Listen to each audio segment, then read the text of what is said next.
ఇప్పుడు హైదరాబాద్ లో మనకి జిహెచ్ఎంసీ ఎలక్షన్స్ అయితే రాబోతున్నాయి. మరి ఇక్కడ చూసుకున్నట్టయితే ఈ బస్తీలో డెవలప్మెంట్ అనేది ఏ విధంగా ఉంది? రోడ్స్ కానీ, డ్రైనేజెస్ కానీ, అదే విధంగా నీళ్ళు ఎక్కడైనా ఆగడం కానీ ఇలాంటివి ఏమైనా ఉన్నాయా? ఏం లేవు, అన్ని మంచిగానే ఉన్నాయి. ఇప్పుడే రోడ్లు మంచిగా వేస్తున్నారు. ఏ గల్లీలో రోడ్లు వదిలిపెట్టడం లేదు. నవీన్ యాదవ్ వచ్చిన కాంచి అన్ని బస్తీలకు రోడ్లు మంచిగా వేస్తున్నారు.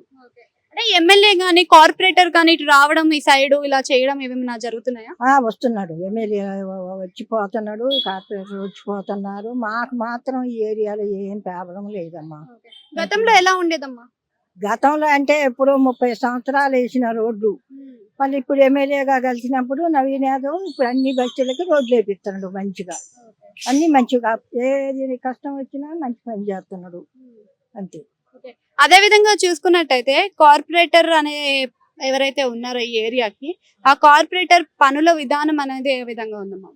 ఏదైనా ప్రాబ్లం ఉంటే ఫోన్ చేయగానే వస్తారు, చూస్తారు, సాల్వ్ చేస్తారు అంతే. ఏం ప్రాబ్లం లేదు. అంటే ఇంకేమైనా సమస్యలు ఉన్నాయా? ఈ సమస్య ఉంది మాకు, ఇది తీర్చితే ఇంకా బాగుంటుంది అనడానికి. సమస్యలు అంటే కొన్ని కొన్ని ప్లాట్లు ఖాళీగా ఉన్నాయి కదా, అవి ఎవరైనా గరీబోళ్ళు ఉంటే వాళ్ళకి ఇచ్చి ఇండ్లు కట్టిస్తే మంచిదని నా కోరిక. ఎందుకంటే పేదవాళ్ళు చాలా మంది ఉన్నారు. డబల్ బెడ్రూమ్లు అని అప్లికేషన్లు పెడుతున్నారు. అవి రాలేదు. భర్తలు చనిపోయి యాక్సిడెంట్లలో పోయి నానా కష్టాలు పడుతుంటే రేవంత్ రెడ్డి ఎన్నో చెప్పిండు చెప్పటం, కాంగ్రెస్ గెలవాలని. గెలిచిన తర్వాత ఏం చేసిండు? ఏమీ లేదు.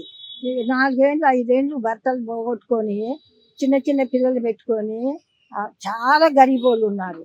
పింఛనీలు ఇప్పిస్తా ఓట్లు వేసేటప్పుడు 4,000 పింఛని 4,000 పింఛని అని రేవంత్ హామీ ఇచ్చిండు. ఇంతవరకు 4,000 పింఛని కాదు కదా, 2,000 పింఛని కూడా గతి లేదు. ఇట్లా అబద్ధాలు చెప్పి పార్టీలు గెలిపించుకొని తర్వాత ఇట్లా చేయటం బాగలేదు. ఇది ఒక్కటే నచ్చలేదమ్మా పబ్లిక్ లేడీస్కి. ఇప్పుడు కాంగ్రెస్ అంటేనే ఆశ్రయించుకునేటట్టు ఉన్నారు. ఎందుకంటే ఆ చెప్పినప్పుడు ఏమన్నారు? 4,000 పింఛని ఇస్తా అన్నాడు. కేసీఆర్ ఏమన్నాడు? నేను 5,000 ఇస్తా అన్నాడు. ఇద్దరు పొత్తులో ఏం చేశారు? ఈయన కొత్తగా గెలుస్తుండు కాంగ్రెస్ రేవంత్ రెడ్డి అని ఓట్లు వేశారు లేడీస్ మొత్తం. ఇప్పుడు లేడీస్ అందరికి చాలా కోపం ఉంది. ఆయన కనీసం 2,000 ఇచ్చినా పింఛనీళ్ళు ఇచ్చు కదా, ఆయనని పోగొట్టుకోడు.